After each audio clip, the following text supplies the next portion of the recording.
हाय दोस्तों, mission English speaking English channel में आपका स्वागत है। अब आप भी आसानी से अंग्रेजी बोल सकते हैं। हम बोलकर ही अंग्रेजी बोलना सीख सकते हैं। यदि आपको साइकिल चलाना सीखना हो तो साइकिल चलाना पड़ेगा। यदि आपको क्रिकेट खेलना सीखना है तो क्रिकेट खेलना पड़ेगा। और यदि आपको अंग्रेजी बोलना सीखना है दोस्तों तो अंग्रेजी बोलना ही पड़ेगा। कोई और चारा नहीं, कोई और तरीका नहीं। न सुनकर न पढ़कर बोलने के लिए जब तक आप बोलेंगे नहीं तब तक आप बोल नहीं पाएंगे।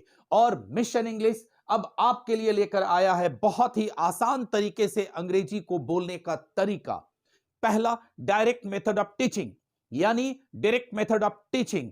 दूसरा, ब्रेन वर्क। और तीसरा, आर्टिकुलेशन मेथड क्लास, यानी वॉइस प्रोडक्शन सिस्टम। अब हम बोलेंगे, आप बोलेंगे, पूरी दुनिया बोलेगी और हर कोई बोलेगा। चलिए शुरू करते हैं।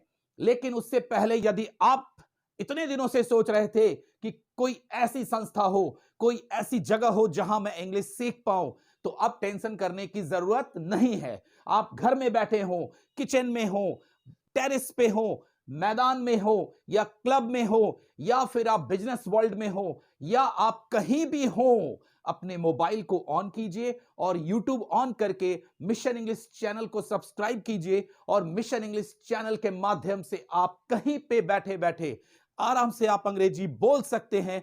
अब आपको मिल गया एक ऐसा तरीका, अब आपको मिल गया एक ऐसा जरिया जो आपकी चिंता को दूर कर देगा और आप अंग्रेजी बोलेंगे। देखिए, हम लोग जब छोटे छोटे बच्चे थे, जब हम पढ़ते थे, स्कूल जाते थे, तो हम यूनिफॉर्म पहनते थे, बेल्ट पहनते थे, टाई पहनते थे और बैच पहनते थे, बैच लगाते थे, है ना।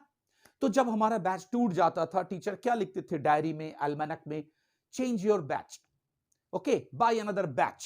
But they were writing the spelling BATCH. What?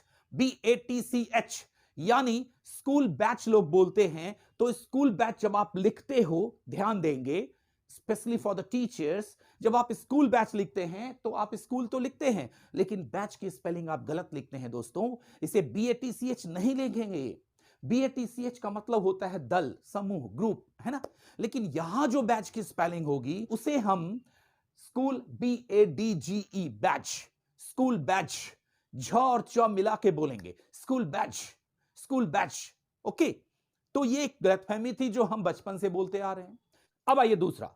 देखिए, होता क्या है, जब छोटे छोटे बच्चे स्कूल में या ट्यूशन सेंटर में या फिर किसी एजुकेशनल इंस्टीट्यूट्स में अच्छा परफॉर्मेंस नहीं करते हैं, तो टीचर, प्रिंसिपल, मैम, व्हाटएवर जो भी हैं वहां के, वो क्या कहते हैं? सुनो, तुम कल अपने गार्जियन के साथ आओ। Come with your guardian tomorrow, come with your guardian tomorrow. How shameful it is, how shameful it is. This is not guardian, GUARDIAN. This is not guardian. This is guardian. This is guardian. This is guardian. This is guardian. Okay. This is the right pronunciation of this word. तो आज के बाद से आप guardian नहीं बोलेंगे, आप guardian बोलेंगे। गार्डियन, क्या बोलेंगे? गार्डियन। क्लियर? ऐसे बहुत सारे शब्द हैं दोस्तों। आने वाले दिनों में मैं ऐसे भ्रम को तोड़ने वाला हूं। मैं ऐसी ऐसी बातें लेकर आऊंगा कि आप अगर बोलते हो इंग्लिश तो मजा नहीं आता होगा। अब आप इस वीडियो को देखने के बाद, मेरे और भी वीडियोस को देखने के बाद, आपके अंदर एक आत्मविश्वास का संचार होगा और आप सोचोगे कि नहीं, यही एक प्लेटफॉर्म है जो मुझे चाहिए था और अब मिल गया। अब तो मुझे मजा आएगा, मैं दुनिया में आग लगा दूंगा अंग्रेजी में। हम बोलना नहीं सीख सकते जब तक हम बोलेंगे नहीं, और जब तक हम सही तरीके से बोलेंगे नहीं तब तक कुछ नहीं होने वाला है दोस्तों। बोलना पड़ेगा। मेरे साथ बोलने के लिए तैयार हो जाइए और देखिए कितना मजा आता है। अब एक और वर्ड मैं आपको बताता हूं, धड़ल्ले से लोग गलत बोल रहे हैं। मान लीजिए आपकी परीक्षा है ना, या मेरी परीक्षा है, या किसी की परीक्षा है, और उसका दोस्त बोलता है यार बहुत अच्छी मूवी लगी है, चल ना देखते हैं। तो वो दोस्त क्या बोलता है मालूम? बोलता नहीं नहीं नहीं, मैं नहीं जाऊंगा, मेरा एग्जाम है, मेरा एग्जाम है। तो दोस्त क्या बोलते हैं सामने से मालूम? क्या जाम है? नाक जाम है या कान जाम है? क्योंकि आपने बोल दिया जाम है, मेरा एग्जाम है। This is not exam, this is exam, this is exam, this is exam. And इसका पूरा हम बोलते हैं एग्जामिनेशन, एग्जामिनेशन। तो ये छोटी छोटी गलतियां अगर हम नहीं हटाएंगे दोस्तों, तो कहां से प्रभाव पड़ेगा हमारी अंग्रेजी के? तो अभी हमने क्या देखा? एक वर्ड देखा हमने, school batch. Batch no, badge. दूसरा हमने देखा गार्डियन, गार्जियन नो, गार्डियन, ठीक है। और तीसरा हमने देखा एग्जाम, एग्जाम नहीं एग्जाम। तो ये ऐसे और भी वर्ड्स, ऐसे और भी स्ट्रक्चर्स, ऐसे और भी तरीके को जानने के लिए फटाफट मेरे चैनल को सब्सक्राइब कर लीजिए। आइए हमारे साथ अंग्रेजी बोलकर अपने आप को गौरवान्वित महसूस कीजिए। मेरे अगले वीडियो का इंतजार कीजिए। तब तक के लिए नमस्कार।